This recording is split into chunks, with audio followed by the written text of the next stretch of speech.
Okay, so what do you think of when you hear American Revolution? It's always about taxes, right? Crushing unfair taxes. But what if that whole story, the one we all learned, is basically a lie? Not a small one, but maybe one of the biggest lies in history. See, the real story isn't about what they were paying. It's about what they were afraid of losing. Just look at this number, 0.02. What does that even mean? Well, for every single pound a regular person in Britain was paying in taxes, an American colonist paid this. 2 pennies. No, that is not a typo.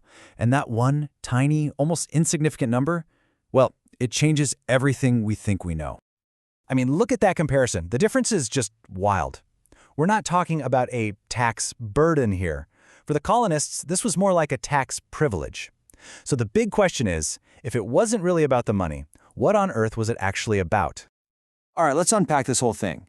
To really get why this tiny tax led to a massive revolution, you've got to see it from Britain's side of the pond. They had just fought and won a huge war, the 7 Years' War, which was basically a world war. And a huge reason for that war, protecting the American colonies from the French. But winning was expensive, incredibly expensive. And by expensive, I mean Britain was basically broke. Think about this. Nearly half of their entire government budget was going just to pay the interest on their war debt. That's insane. Plus, they left 10,000 troops in America to keep the colonies safe, which cost a fortune every year. And the craziest part? Their tax system in America was a joke. It actually cost them 4 times more money to collect a tax than the tax itself brought in. So when you look at it that way, their request seems kind of reasonable, right? They were just asking, hey, we're protecting you, could you maybe chip in a little? But here's the twist. For the colonial elite, we're talking the rich guys, the landowners, the big-time merchants, it was never about the actual cash. It was all about power and principle. You see, for years, they'd pretty much been running their own show with their own local governments and almost no taxes. Now, all of a sudden, some parliament thousands of miles away was telling them what to do. So that famous line, no taxation without representation, it wasn't really about wanting a smaller tax bill. It was a giant middle finger to British authority. So, let me ask you this. If you were in their shoes, what would you do? Would you pay a tiny tax for your own defense? Or is the principle of being in charge of your own destiny more important? Seriously, let me know what you think down in the comments. I'm really curious to see what you all have to say about this one. Okay, let's move on to the most famous protest in American history, right? The Boston Tea Party. But get ready, because everything you were taught about it in school, it's not just a little bit wrong. It is 100% completely the exact opposite of what actually happened. Yeah, you heard me right. They weren't protesting high prices. They were protesting prices that were too low. I know, it sounds absolutely nuts. Why would anyone protest cheaper tea? Well, it makes sense once you realize who was really pulling the strings of the colonial economy. So here's the deal. The Tea Act of 1773 was basically a government bailout for a mega corporation, the East India Company. The new law let them sell tea directly in the colonies and cut out the middlemen, and a bunch of taxes. The result? Official, legal tea was suddenly way, way cheaper than the smuggled tea that guys like John Hancock had been getting rich off of for years. And we're not talking about a couple of guys with a small side hustle here. We're talking about a massive operation. Some estimates say that up to 90% of merchants were in on the smuggling game. So the Boston Tea Party? It wasn't some noble protest for freedom. It was a calculated hit, an act of economic sabotage by powerful smugglers protecting their turf. You could even say the famous Sons of Liberty were basically the bosses of an enormous criminal enterprise. Now, obviously, you can't rally people for a revolution by saying, hey, fight for our right to smuggle, right? You need a better story. You need a moral justification. And, well, wouldn't you know it, at the exact same time, a huge religious revival known as the Great Awakening was sweeping through the colonies. This gave the smugglers the perfect cover.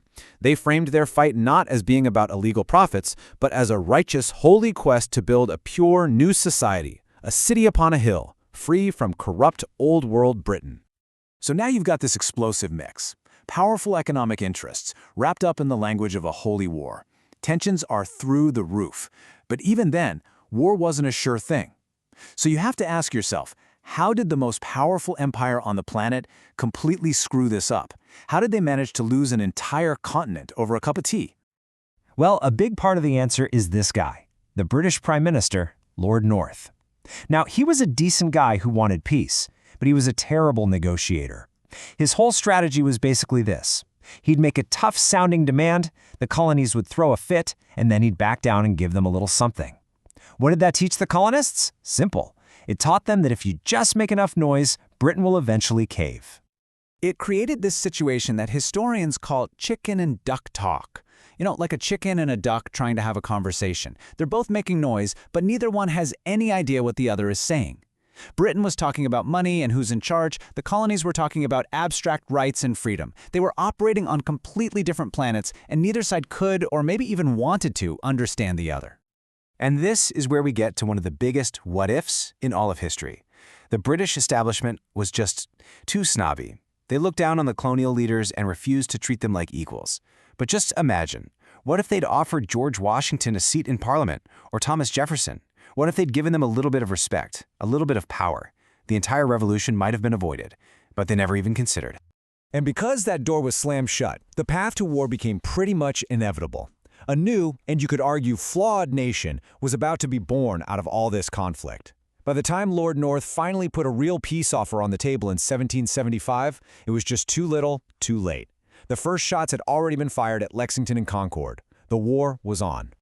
This really gets to the heart of how the American elite saw things. For them, being told what to do by a parliament they had no say in, well, it was an insult worse than death. It was never really about the 2 pennies on the dollar. By this point, it was about dignity. It was about honor. It was about who gets to be in charge. So when the Declaration of Independence came out, you can imagine how the British reacted. To them, it was just the ultimate piece of fake news. Jefferson's long list of complaints, things like whining about the very soldiers who were there to protect them, they saw it for what it was, a brilliant but totally dishonest piece of propaganda, a way to justify a rebellion that, at its core, was all about money and power for a select few. Which brings us to a really uncomfortable final thought.